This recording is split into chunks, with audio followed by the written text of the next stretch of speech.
Alright, so I'm going to talk about the comics I got this week. I didn't pick up very much because of the fact that I only usually pick up every 2 weeks. I got about 8 comics this week. And I'll start out with the DC Futures End. If you are not going to give me better content than you gave me on these 2 issues, you should just come to my house and punch me in the face and take my 10 issues, $40 worth of stuff. Because this, I'll grant you, I'll give you, a couple of dollars for your litho freaking variant cover. It's pretty cool. I'll give you that, DC. Way to go. Your story sucked. I can't believe that any of these books, in superhero terms, 5 years from now, are going to have any relevance on what's going on. Grayson was better than Green Lantern. But what I didn't understand about Grayson was, and maybe somebody can enlighten me, Helena, the Huntress, in World's Finest, her and Power Girl, not only so much her and Power Girl, I cannot believe that 5 years from now, that Helena would be doing anything without Power Girl being there. They are just attached at the hip.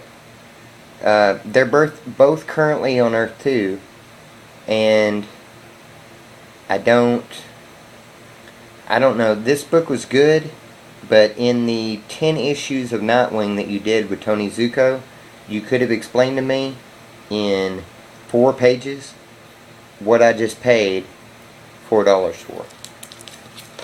Anyway, I picked up my back issue of the spread. It was really good. Our hero No finally found somebody that can maybe take care of that kid, and he can just concentrate on slaying Spread, and he does that really well, as you see in this issue. I mean, half hatchet will travel.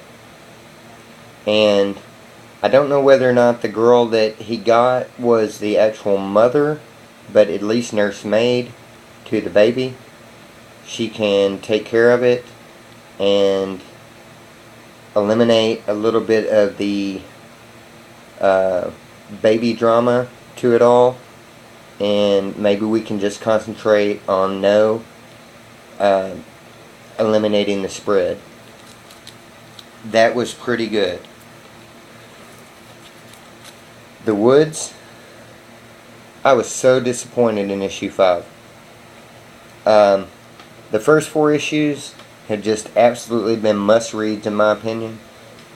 This issue was a backstory on the characters from the high school. The only character in The Woods that I care about is the planet or the dimension that they were in.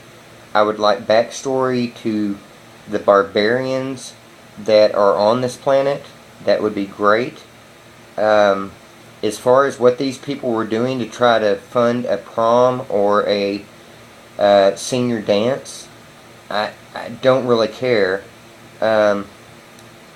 It wasn't bad. It had its good moments, it had its bad moments, but for a comic that was just every issue was building on the issue before it, this one was like I was just building up speed and I hit a brick wall at 40 miles an hour. I was just not totally happy with what I got out of that. Squitter from IDW. I said that I really like this cover. I really do like this cover. But what I realized is that IDW and Dynamite both give you really easy incentives on your subscription covers. This is a subscription cover to Squitter. The regular cover was good, but I really like this cover. You've got comics like, say, I collected variants on Wonder Woman, or Teen Titans, or other things that I collect variants on. Um, you've got a pretty high number on those books, and it got jacked up by DC after like issue 22, that it went from on Wonder Woman, it went from you had to have 25 to you had to have 50. I've got a small comic book shop. 142 files, I believe. Of those, we had about 28 of us reading Wonder Woman. So, DC, basically blocked me on being able to get my Wonder Woman variants. And so I had to go online and get them. I mean, it's the hassle of it all. Whereas, like IDW, I'm the only person in the shop that reads Squitter. And maybe one of two. I think maybe there's one other person. But I get a subscription cover. I get this beautiful cover, every month. And that's just great. Dynamite also does the same thing. They've got really low incentives that you can get the subscription covers. Red Sonja, I get subscription covers on that. And they're awesome. I would hate to think that I would have to go online and get every one of those Red Sonja subscription covers. I read Nailbiter. One of my favorite series. If you're not reading Nailbiter, I don't understand why. This book is just great story, great art, a mystery, just straight out of Sherlock Holmes, with a little bit of Seven mixed in.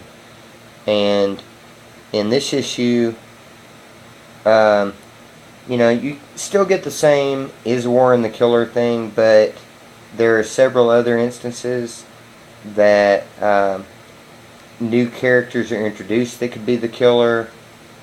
And in this town, anybody could be the killer, really.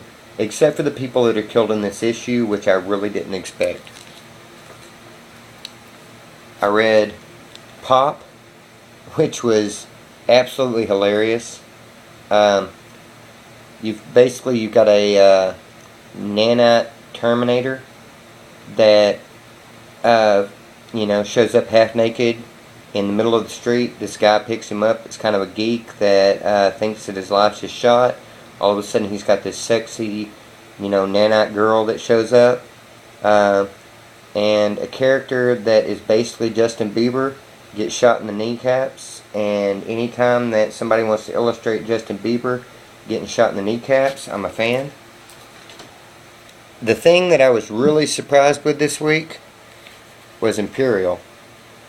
This book was really great. Image normally does books that are very story heavy. They're really serious.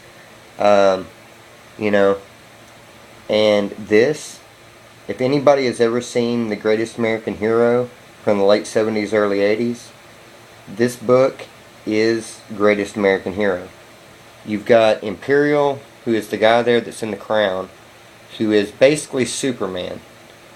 And then you've got this other guy who is about to get married that is just this comic geek, loves Imperial, loves everything, got his statues and figurines and all that crap.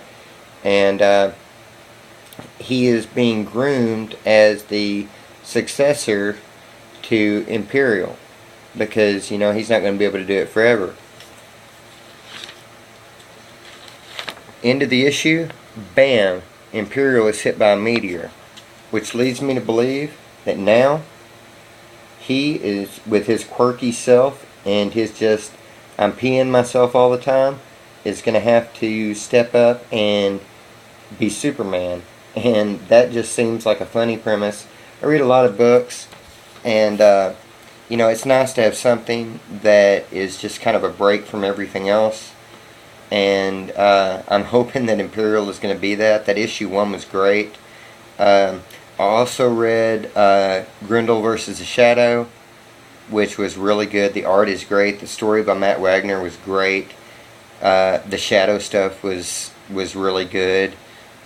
There's a couple of full pages in there that were just amazing.